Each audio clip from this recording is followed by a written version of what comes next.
पहली बात तो ये कि गोलमेज सम्मेलन के पीछे कारण क्या है, कि आखिर गोलमेज सम्मेलन होता क्या है। ठीक है, गोलमेज सम्मेलन आखिर है क्या। देखो थोड़ा इसके पीछे का इतिहास समझिएगा आप लोग। जो सविनय अवज्ञा आंदोलन, जो साइमन कमीशन भारत आया था, साइमन कमीशन जो भारत आया था वो आया था डियर 1928 में। भारतीय लोगों ने इसका विरोध कर दिया। विरोध जब कर दिया तो अंग्रेजों ने ऐसा प्रस्ताव रखा कि तुम कोई नीति बना करके दो। इसी के लिए पंडित मोतीलाल नेहरू ने 1928 में ही, आपको पता है कि नेहरू रिपोर्ट भी पेश किया। लेकिन नेहरू रिपोर्ट जो है वो एक नीति के तौर पर भारत में लागू नहीं हुआ, है ना। बहुत बड़ा संविधान बढ़िया से तो बन नहीं पाया। तो अंग्रेजों ने एक दिमाग लगाया। अंग्रेज क्या कहता है कि देखो, हमारा साइमन कमीशन को तो तुमने रिजेक्ट कर दिया ना, तो कोई वैसा सक्षम नीति आपने बनाया। हम एक नीति बनाना चाहते हैं, एक संविधान बनाना चाहते हैं, और इसके लिए हम चाहते हैं कि आप सभी लंदन आइए और यही बनाएंगे। हम भारतीय नेताओं को लंदन में इनवाइट कर रहे हैं, भारत में नहीं कर रहे। इसके पीछे का कारण है, लॉजिक है। भारत में इसलिए नहीं कर रहे हैं क्योंकि उनको डर है कि अगर भारत में हम कानून बनाएं, मान लो बहस हो गया, कोई दिक्कत हो गया, ठीक है, तो वैसे अवस्था में क्या होगा, वैसे अवस्था में भाई लड़ाई हो सकता है, पिटैया हो सकता है। तो वैसे टाइम पर अब जो है गोलमेज सम्मेलन भारत में ना होकर के लंदन में होगा, और इसका उद्देश्य क्या है, एक संविधान जैसी नीति बनाना जो कि लंदन में बनने वाला है। और ये चाहते हैं कि जितने भी भारत के नेता हैं सबको लंदन बुलाया जाए। मामला समझ में आया।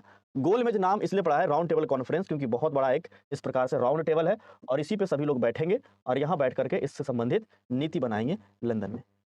अब आपको सवाल समझ में आ गया होगा क्या कहना चाहते हैं। एक बार ये नीति नहीं बल्कि 3 बार टोटल बनी है, पहला, दूसरा, तीसरा से गए थे। देखिए हुआ क्या था, जब पहला ही राउंड टेबल कॉन्फ्रेंस हुआ है ना, तो इसमें सब गए। पहला देखो कब हुआ, पहला हुआ 1930 में, तो इसमें सब गए और गांधी जी नहीं गए, कांग्रेसी इवन की नहीं गया पूरा।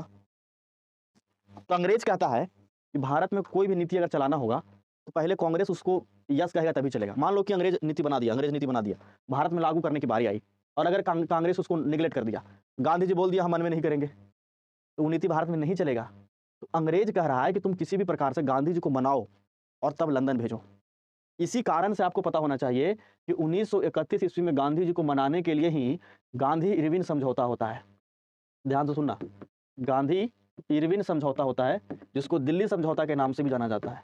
इसको कौन से, दिल्ली समझौता के नाम से भी जाना जाता है। इसमें है क्या, सोचो कि लॉर्ड इरविन गांधी जी को अपने बराबर के दर्जे की कुर्सी पर बैठाए हैं और कहे कि मेरी बात को मानिए गांधी जी, समझिए। और इस समय बराबर के दर्जे की कुर्सी पर बिठा करके कहते हैं गांधी जी एक बार लंदन चले जाइए ना, लंदन चले जाइए ना, हम सब व्यवस्था कर देते हैं। गांधी जी मान गए, तो गांधी जी गए दूसरा गोलमेज सम्मेलन में। देखो ध्यान से देखना, तीनों गोलमेज सम्मेलन में भीमराव अम्बेडकर शामिल रहे हैं। ये सब बात बार बार पूछा जाता है। तीनों गोलमेज में कौन रहे, BR अम्बेडकर। दूसरा गोलमेज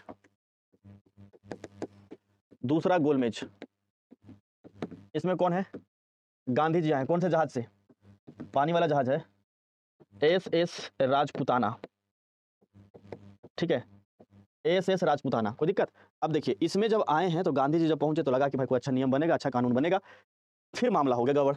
भीमराव अम्बेडकर तो तीनों में थे, इनमें और इनमें दोनों में हो गया भिड़ंत। दोनों में हो गया आरक्षण को लेकर के, दलितों के आरक्षण को लेकर के हो गया भिड़ंत। ये अम्बेडकर साहब जो है पृथक निर्वाचन की बात कर रहे थे, बोले थे कि भाई साहब दलितों को जो है चाहिए विशेष इज्जत। कौन कह रहे थे, अम्बेडकर साहब कह रहे थे। आरक्षण की बात चल रही थी, उनका कहना ठीक था लेकिन थोड़ा तर्ज अलग था। गांधी जी कहें कि नहीं, अगर तुम आरक्षण की बात करोगे तो हमको महसूस होगा कि देश में वो लोग अलग है, टुकड़े गैंग महसूस हो जाएगा हमको कि देश के टुकड़े हो चुके हैं। तो अम्बेडकर साहब भी कहे हमको भी चाहिए फुल इज्जत तुम दोगे नहीं। अब इसमें लेकर के दोनों लड़ गए, गांधी जी और अम्बेडकर। अम्बेडकर के और गांधी जी के तमाम समस्याओं में से एक समस्या जो है अम्बेडकर भी रहे हैं हमेशा। लॉजिक क्या था, ध्यान से सुनिएगा पृथक निर्वाचन का। जैसे लॉजिक क्या था, अब इसमें किसी को भी यस कहना ना कहना तो बड़ा कठिन होगा। अम्बेडकर साहब कहते थे पृथक निर्वाचन होगा दलितों का और उसको वोट करेंगे सिर्फ दलित। गांधी जी का कहना था कि आरक्षण बेशक हो, हमें दिक्कत नहीं है, अच्छी बात है, उत्थान होगा, लेकिन जब वो कहीं पे अगर इलेक्ट करे, निर्वाचन उसका हो, इलेक्शन हो, तो वोट सबको ही उसको करे।